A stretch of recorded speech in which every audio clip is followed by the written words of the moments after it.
Assalamualaikum warahmatullahi wabarakatuh. Alhamdulillahilladzi khalaqal insana fi ahsani taqwim. Allahumma shalli wa sallim ala sayyidina Muhammadin khatamin nabiyyin wa ala alihi wa sahbihi ajma'in, amma ba'du. Setelah kita memuji dan memuji Allah, mari salat dan salam kita panjatkan, kita sanjung sajikan kepada sidro pangulai jin, pangulai insan, pangulai alam dan segala dunia. Kemudian salat dan salam kepada keluarga dan sahabat beliau sekalian, tabi'in ulama-ulama mutaqaddimin dan mutaakhirin yang berjasa di dalam Islam sampai sepanjang masa. Kaum mak dan kaum ayah dan bendung tunggu-tunggu yang dirahmati oleh Allah, untuk sementara barisian katanya merenungi makna daudib ada orang dunia.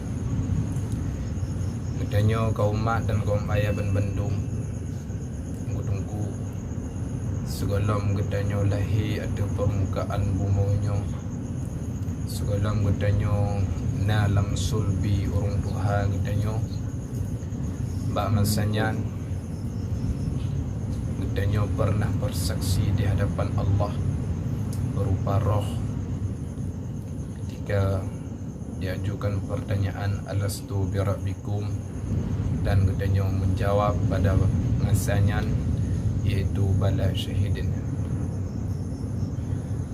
Dunia berbicara tentang dunia yang merupakan hal-hal yang tidak kudus.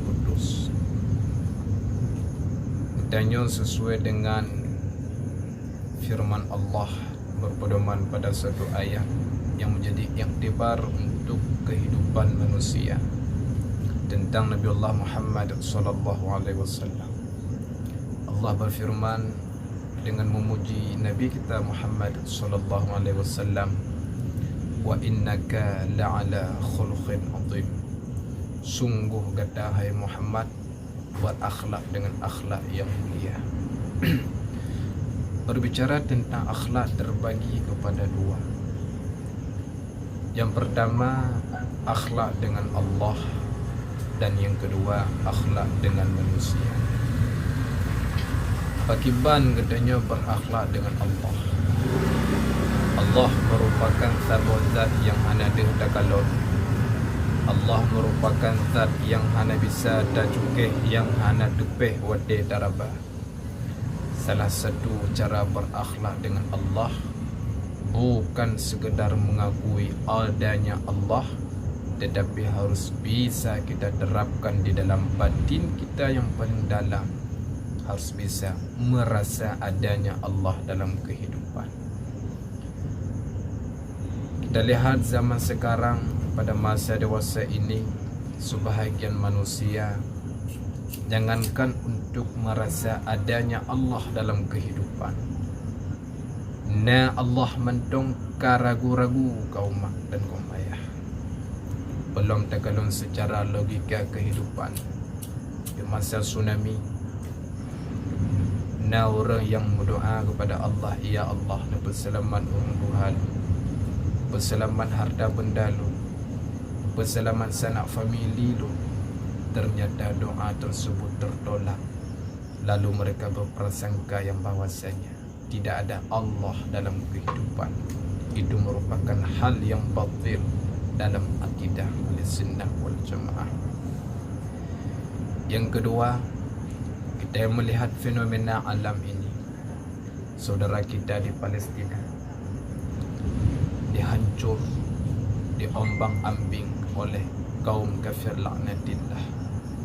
Tegorehlah mati sebagian manusia pakon Islamnya talu sabi-sabi.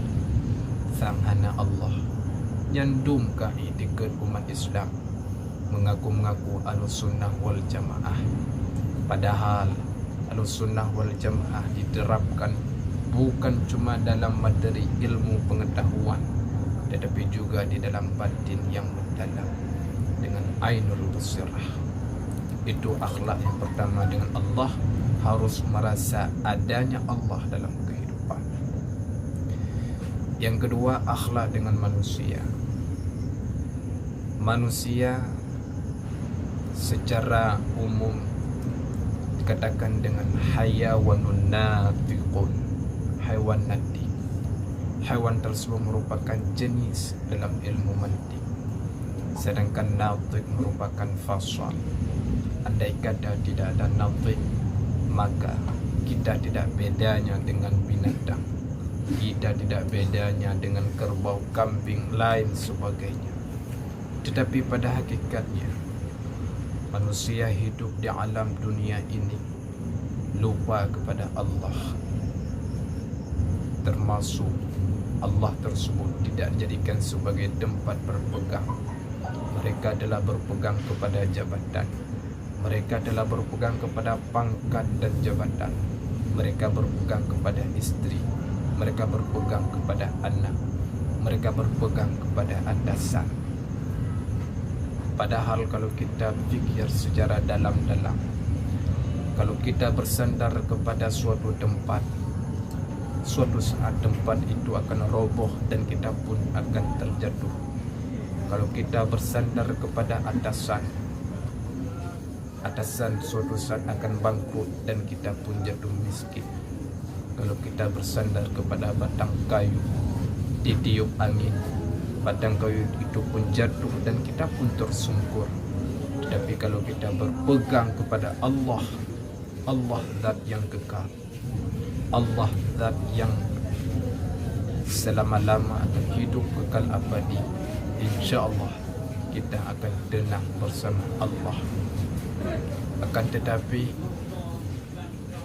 pemahaman adanya Allah seperti katanya takut na neraka komnya, ke nerakanya dapati, tapi yo ke nerakanya hana pakon, karena nerakanya cuma sebatas na di dalam pemahaman, tapi hanya didasari oleh hati yang paling dalam untuk rasa takut kepada neraka.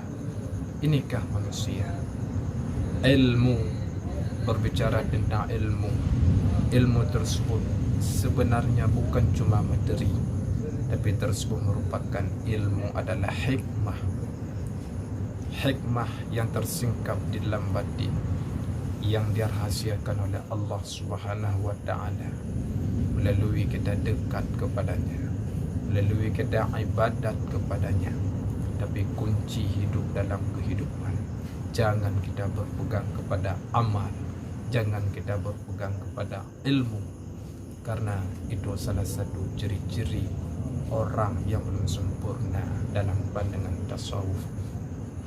Dalam Syuhur Hikam, di situ dijelaskan, min alamati i'timadi 'ala al-'amali nuqsanur raj' inda wujudi zalal.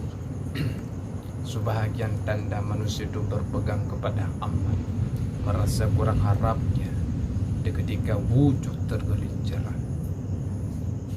Sadarlah wahai manusia, umur kita tidak akan lama hidup di dunia ini. Umur ghalib cuma 63 tahun secara adat. Setelah itu kita akan berpulang ke rahmatullah. Cuma di bibir kita berharap surga, surga dan surga. Tetapi mari kita akui dan kita yakini apa amalan yang sudah kita persiapkan. Coba kita tatap mata kita, kemana sudah kita lihat pada perbuatan maksiat. Tangan kita, apa yang sudah dikerjakan.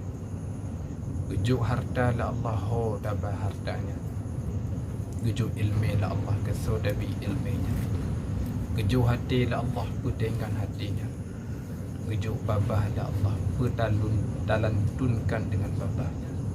Ingatlah manusia hidup di dunia bagaikan tempat perantauan. Umum katanya bersih lagi ubat jamu, semakin trip semakin habis. Itu merupakan suatu renungan, mudah-mudahan ada manfaatnya. Terima kasih. Wabillahi taufiq wal hidayah. Assalamualaikum warahmatullahi wabarakatuh.